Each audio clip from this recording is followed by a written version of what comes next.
कहानी उन आम घरों की है जहाँ खाने वाले तो कई, लेकिन कमाने वाला एक मर्द ही होता है। बावजूद इसके उससे उम्मीदें कम नहीं होती। देखिए जी, सामने वाले वर्मा जी कैसी अच्छी तरह से सफाई करते हैं छुट्टी वाले दिन अपने घर की, और एक आप हैं। अरे यार, उनके पास कार है, ऑफिस पास में है और हफ्ते में 2 दिन की छुट्टी होती है, तो फर्क तो पड़ता है ना। मेरी तो शादी ही गलत हो गई। अरे कोई मस्त लड़का मिलता, कमाता भी, घुमाता भी, घर के कामों में भी मदद करता, लेकिन नहीं जी, हमारे वाले को तो कमाने से फुर्सत ही नहीं, और कमाई भी ऐसी कि कोई जरूरत पूरी ही नहीं हो रही है। सुनील बेचारा शीना को देखकर सोचता है कि शीना सही कह रही है। देखने में सुंदर है, घर का सारा काम कर लेती है, उसे तो कोई भी अच्छा लड़का मिल सकता था। क्या सोच रहे हैं? भागने का इरादा तो नहीं है? अरे नहीं मेरी प्यारी बीवी, मैं तो नहीं, पर डर है कि तुम नहीं कहीं भाग जाओ मुझे छोड़कर। शीला सुनील के मुंह से प्यार भरी बात सुनकर मुस्कुराती है। आप भी ना। सुनील एक दिन ऑफिस से घर आता है कि तभी शीना कहती है, सुनिए जी, वो मेरी सहेली आई थी, सारा दिन वो लोग यहीं थे, अब जा रही थी तो मैंने कहा नहीं नहीं, मेरे पति छोड़ आएंगे ना तुम्हें, तो रोक लिया मैंने। सुनील थोड़ी देर कुछ सोचता है, फिर कहता है, ठीक है, मैं कपड़े चेंज करके आता हूँ। अरे तेरे पति को तो लग रहा है कि अच्छा नहीं लगा। अरे नहीं नहीं, ऐसी कोई बात नहीं है, रुको मैं अभी उन्हें घर के कपड़े देकर आती हूँ। शीना अंदर जाती है जहाँ सुनील पलंग पर लेटा होता है। अरे क्या मजाक है, वो कह रही है कि आपने मुंह बना लिया। सही तो कह रही है, सुबह से अब ऑफिस से लौटा हूँ, एक कप चाय का तो पूछा नहीं। 20 किलोमीटर जाओ और आओ, और फिर कल उसी टाइम पर ऑफिस। अरे यार, मुझे गाड़ी चलानी आती ना तो बोलती भी नहीं आपको, और कौन सा रिक्शा खींच कर जाना है आपको। सुनील अब क्या बोलता। रात देर से आता है और सो जाता है।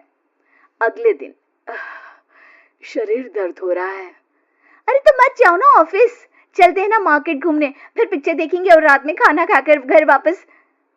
सुनील जब सारे दिन की थकान वाला शेड्यूल सुनता है तो वो सीधे सीधे ऑफिस के लिए तैयार हो जाता है। अब आए दिन शीना की डिमांड बढ़ती ही चली जाती है और सुनील उसको पूरा भी करता, लेकिन एक दिन, ए जी मेरा भाई आ रहा है, उसे 2 लाख रुपए की जरूरत है। हाँ तो मैं क्या करूं शीना, मेरे पास इतने रुपए नहीं है। हाँ हाँ पता है नहीं है, लेकिन किसी से लेकर तो दे सकते हो ना। अरे मैं किससे मांगू, मेरे तो जानने में भी कोई नहीं है जिसके पास इतनी बड़ी रकम हो।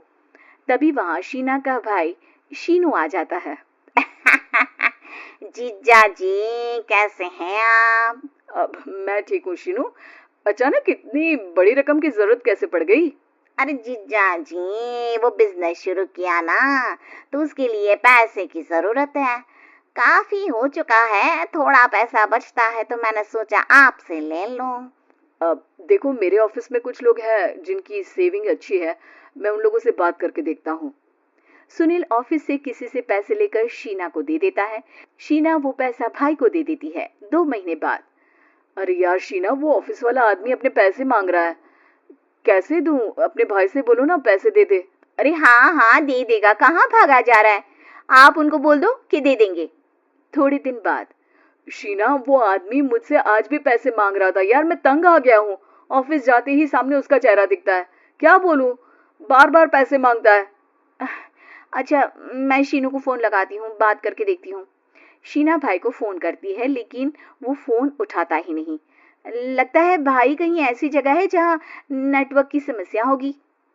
सुनील अगले दिन दोपहर को ही घर आ जाता है। उसका चेहरा उतरा और परेशान सा होता है। वो रोने लगता है। अरे क्या हुआ जी? आप इतना परेशान क्यों हैं? सब ठीक तो है ना? अरे नहीं शीना, कुछ ठीक नहीं है, मैं ठीक नहीं हूँ। तुम्हारे भाई के लिए मैंने जो पैसे लिए थे, उस आदमी ने आज भरे ऑफिस में सबके सामने मेरी बेइज्जती कर दी। सबके सामने आज मैं कर्जदार बनकर खड़ा था।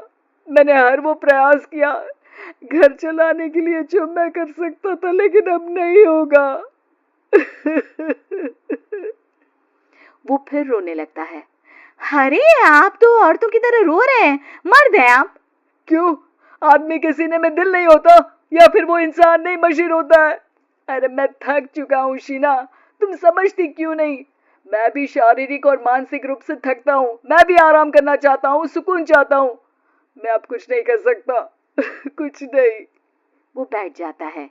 शीना पति को हैरान परेशान देखकर चुप हो जाती है। अगले दिन, सुनिए, ये लीजिए 2 लाख रुपए, उस आदमी को दे दीजिए और बोल दीजिए कि आज के बाद किसी को पैसे के लिए बेइज्जत ना करे। सुनील पैसे देखकर राहत की सांस लेता है। अरे शीना, तुमने तो मेरा बहुत बड़ा काम कर दिया। अब मैं शान से ऑफिस जा सकता हूँ, लेकिन ये पैसे आए कहाँ से?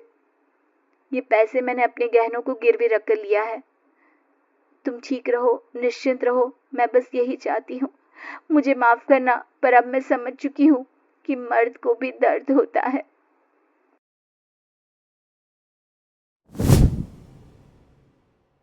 ऐसी मजेदार वीडियोस देखने के लिए चैनल को सब्सक्राइब करें